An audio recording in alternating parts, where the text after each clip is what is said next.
Hey Twisters, welcome to my Eastern Conference Final Preview. Who would have thought we have the Carolina Hurricanes going up against the Florida Panthers for a chance to get to the Stanley Cup Final, and that'd be the first time in quite some time for both of these teams. The first time since '06 for the Hurricanes, the first time since 1996 for the Florida Panthers. It's going to be awesome. I'm really excited for this, considering these are my two favorite teams after my San Jose Sharks. I am rooting for the Hurricanes here, mostly so for Brent Burns, but if the Panthers move on, there's a pretty darn good chance I'll be cheering for them pretty hard in the final. Anyway, we had a community poll, 2.8 thousand votes to determine who you think is going to win this series. I'll touch on that later on, bring in some great viewer comments as well, and I'll also have a Western Final preview. And by the way, make sure if you haven't already, watch my ranking Stanley Cup champions video where I determined what I think is the best Stanley Cup champion since the salary cap era. I'll put a link to that in the video description and the pinned comment down below. All right, so let's jump into this. So of course, the Hurricanes had come off a 5-game series against the Devils where they won pretty convincingly, and also they beat the New York Islanders in 6 games in the first round. Whereas the Panthers, my goodness, they of course upset the President's Trophy winning Bruins in one of the greatest first round upsets of all time, winning in 7 in overtime. And then in 5 games, they dispatched a very potent Toronto Maple Leafs attack. So both teams have had very successful runs thus far. All right, so I'm going to break this down by facets of the game. We'll look at even strength offense, even strength defense, goaltending, special teams as well. So let's look at even strength offense. So the Panthers so far in 12 games have scored a total of 25 goals. Overall, though, they have 3.33 goals per game. So, in other words, the power play looks pretty good for them. The Hurricanes have been more successful at even strength with 27 total goals in 11 games, and they're averaging a total of 3.64. The Hurricanes are outshooting the Panthers so far, but that doesn't necessarily reflect quality of chances. That's just kind of the team that the Hurricanes are, 33.3 shots per game. And the Florida Panthers, though, 31.7, so they are getting plenty of chances out there as well. You'll see with both of these teams that depth scoring has definitely come through for them. So with the Panthers, they have 12 players with at least 5 points through those 12 games. Of course, Matthew Tkachuk and Sam Bennett have been strong presences in the opponent's zone with how they play physically and around the net. So certainly they'll be looking to kind of catalyze some of that offense for the top 6. Carter Verhaeghe, of course, has scored a couple of clutch goals. Sam Reinhart has 6 goals on his own. And Anthony Duclair is somebody who picked it up quite a bit as that Toronto series progressed. And when you talk about transition game, those 3 weapons right there, Verhaeghe, Reinhart, and Duclair, I think are pretty lethal. Even Brandon Montour, if you want to bring him into the rush. And of course, he's contributed quite a bit himself. Barkov, it hasn't been so much offensively for him. It's been, the all-around play of him. So yeah, he hasn't quite ignited just yet, but if he were to heat up a little bit, then yeah, things could get very deadly for this Panthers offense. On the Hurricanes side of things, they are a puck possession team. They really do cycle quite a bit. They work along the boards. They are really good at retrieving pucks, both even strength and on the power play. Here you have 11 players with at least 6+ points, so that's fairly strong as well. Haven't been as reliant on Aho. He's getting his chances out there. He has 5 goals and 5 assists, but when you factor in the injuries that the Hurricanes had going into the postseason, and then with Teuvo Teravainen going down, they have had to rely on unique combinations of players. Jarvis has looked really good for them, but I especially look at the line centered by Jesperi Kotkaniemi. He's really come on strongly here. He's got 3 goals and 3 assists. And Jordan Martinook, of course, had a huge series against the Devils with 3 goals and 7 assists. I wouldn't expect necessarily that from him, but when you have somebody who's a physical player and then able to contribute a little bit, same thing with Jesper Fast, that could work well for a team that doesn't have quite the firepower as they were hoping for going into this postseason. And kind of like the Panthers with Barkov, if they can get a little bit more from Martin Necas, then the offense looks even more deadly. But yes, the Hurricanes are not afraid to activate their defensemen in the offensive zone. Of course, the straw that stirs the drink for them in that respect is Brent Burns. He's got 2 goals and 6 assists, had a very, very clutch goal for them in Game 5 to close out the second period. So if I were to give an advantage to either of these teams, I would say it's actually pretty darn even. Even though the Hurricanes have looked better 5-on-5, I think that the Panthers have some weapons that are going for them. Somebody like Duclair, if they come alive, then yeah, maybe that could give them the edge offensively. Although, defensively, we do have a very strong club in the Hurricanes. So let's talk about defense here. So Hurricanes are actually surrendering the lowest shots against so far in the playoffs, just under 28. That's Rod Brind'Amour hockey. It's take a lot of chances on offense, even if they might not be the most quality, right? Throw the puck on the net and then just like hem the other team in their zone, right? Forecheck them, work along the boards, that sort of thing. So far, Rod Brind'Amour hockey is working out pretty well. Now, when we talk about defense for the Hurricanes, it all starts with Jaccob Slavin. His postseason has been remarkable. I look at it this way, right? So Dougie Hamilton finished 4th for Norris with Slavin. Then in comes Tony DeAngelo, and he's turned loose offensively, a 50-plus point season. Brent Burns this year at 38 years old, 60 points. And that has continued through the playoffs. Jaccob Slavin has been fantastic. When you look at the numbers, it does support the eye test. Canes goaltenders have a .965 save percentage in 5-on-5 whenever Slavin's on the ice. Need I say more? I also like the makeup of their D-core overall. Although they're not necessarily the most physical blue line, they're not going to deliver all that many punishing hits. Versus a team like the Panthers, I think they have more thumpers on the backside. Sebastian Aho has been great defensively. He's also utilized on the penalty kill there. I liked some of the play I saw from the fourth liners, like Paul Stastny, Derek Stepan. And just overall, this is a very well-structured team. In order to keep the puck away from the net consistently, I mean, Carolina's been doing that pretty much all season long, and even with the loss of a couple of those players like Teravainen and Svechnikov, that hasn't really affected how they've played in their own zone. All right, now let's get to the Panthers. Now, they surrender the most shots, or tied for the most shots against, so 35.3. So looking at the Hurricanes and how they control from a puck possession standpoint, it doesn't favor the Panthers all that well. However, you have to credit them for how they shut down both the Bruins and especially the Maple Leafs at even strength. Bobrovsky had to be an absolute workhorse. We'll touch on him later. But when I look at defensemen, when I look specifically at Panthers blue liners, Aaron Ekblad, I thought stood out to me the most from that group. And I mean, look at the numbers here. This actually surprised me quite a bit. So Panthers goalies, 5-on-5, whenever Ekblad's on the ice, have a .953 save percentage. So he's been good. They've been able to weather the storm, and the quality of chances, especially for the Maple Leafs.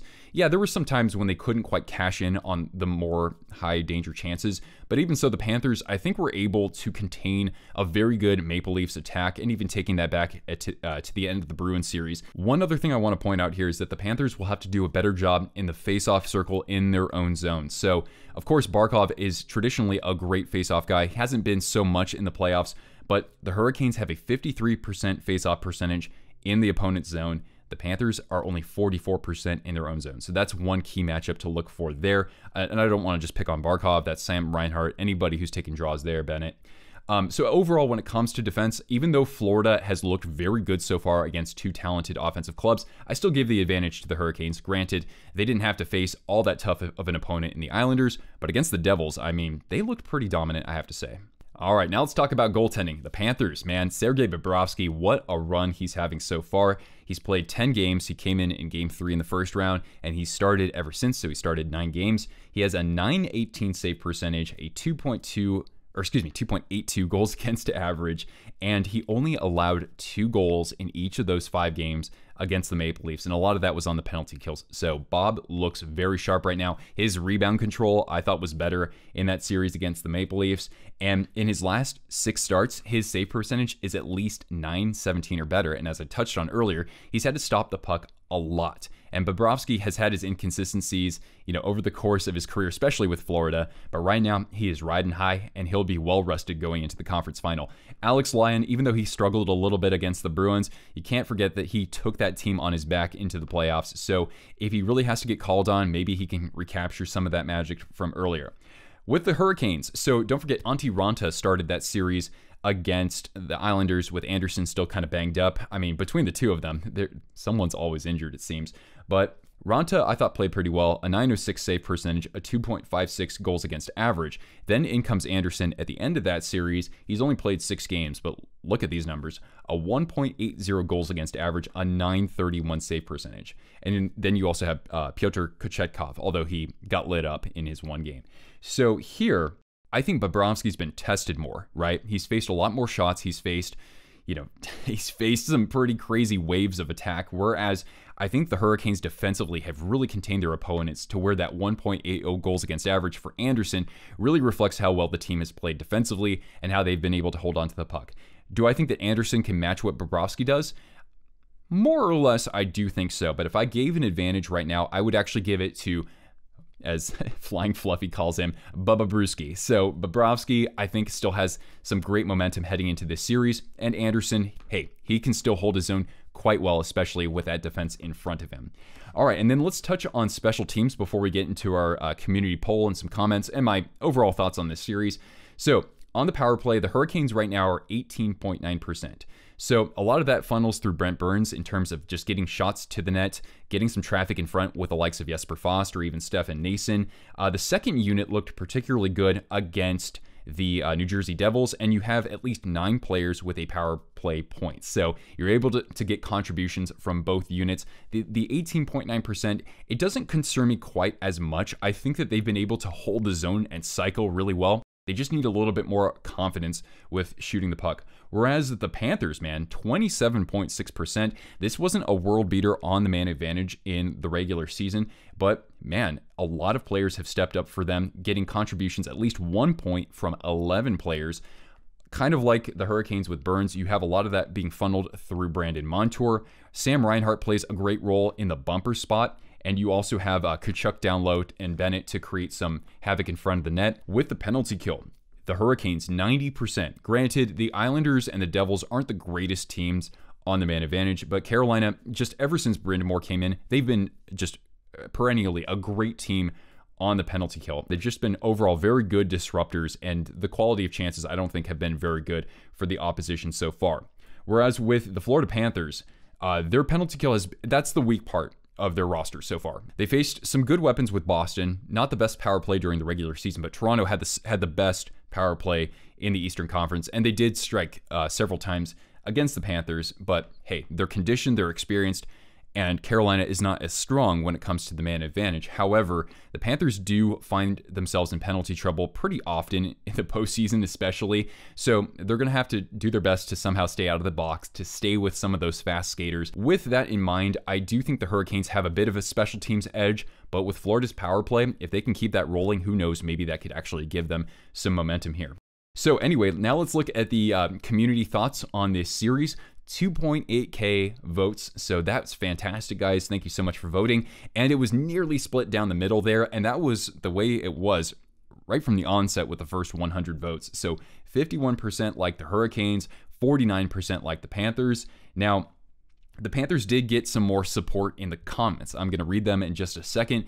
And one other thing that you have to consider here is that even though the Panthers are starting on the road, so far they're 5-1. And, you know, they've had to win some elimination games on the road as well in that first series, and they closed things out in overtime against the Maple Leafs in Toronto. So anyway, let's read some comments here. And again, these are directly mostly related to the Panthers, okay? Jesse, so Carolina has had the benefit of playing an Isles team who severely lacks scoring, and a young Devils team, less experienced in the postseason, who had some gaping flaws, especially in net. I'll agree with you there. Tkachuk will be the best player in this series. He's a disruptor. Carolina will have an advantage on defense, but Florida won't be a liability. I totally agree with you there. Bobrovsky and Anderson are both, I think that means on fire, and you know they have ice in their veins. They're both playing exceptionally well, especially Bob. So you're going to take, of course, the two-time Vezina winner in Sergei Bobrovsky. All right. Gary says, got to go with Florida since they knocked off Toronto and Boston. So far, I can see them going to the Stanley Cup final. They're playing with a lot of momentum. Steezy Trev says here that the Panthers just seem like one of those teams of destiny, kind of like a 2012 LA Kings where there is absolutely no expectations on them. So you got that. And then Dean echoing comments here about Bobrovsky. If he keeps playing well in net, it's Florida all the way. So you're going to say Panthers in 6. And then lastly, Prime says Carolina is technically the better team, and you know, I'll back that up a little bit with what we were talking about with, you know, giving them the edge on defense, a little bit of an edge in penalty kill. But Florida is a hungry beast that is never satisfied. The amount of hurdles this team has cleared is unreal. I think that when you speak about that, you're talking a lot about going on the road to start series, having to win, you know, those elimination games in Boston, and, you know, facing the quality of opponents that they did. The Panthers have this series, and possibly if they keep playing the way they've been. All right, those all seem like great arguments. As I said earlier, I like the way that certain players in the forward group, especially like Duclair and Verhaeghe, are clicking right now. And, you know, Louis Dorinen, I like him a lot defensively, and they could get Lomberg back too. And yeah, the Panthers, they're playing, they really just looked lost for much of the season. And at the end, they came together. They were able to get some of that offense going again and sort of that comeback cats mentality. And you saw that in the postseason. And the way that they've performed in overtime has been exceptional, to say the least. All right. But I got to say, guys, the Hurricanes have overcome their hurdles as well. Even if their opposition doesn't look that great on paper, look at it this way, right? As somebody who's watched the Canes extensively the past few years, when they get into the postseason against a team like the Lightning or against the Rangers, right? Against an elite goaltender, they shut down, they take some dumb penalties. Their special teams last year in the postseason was horrific at both ends of the ice. But I think they've overcome that. They beat Sorokin. They found enough ways to generate opportunities against Sorokin, and they got the best of him. And they did that with Teuvo Teravainen going out of lineup. Then they faced a young, just aggressive, relentless forechecking team like the New Jersey Devils, who played stylistically a way that kind of reminds me of the Avalanche, at least with the forward group from last year. So they controlled that series for 4 out of 5 games. It wasn't close in that respect. So, and I know the goaltending wasn't superb. At least here, when you look at the matchup, they're favored to control the Panthers' zone. You know, when you look at chances generated, and when you look at the Panthers surrendering as many shots as they have too. Bobrovsky's going to have to work very hard. It's good that he's getting some rest, but for these games, right, to have 1 day of rest in between the games for the most part, that's going to be challenging for Bobrovsky and for the Panthers defense, because Carolina just keeps attacking in waves and waves. So anyway, I am biased here, right? But I'll be excited no matter who moves on. But I do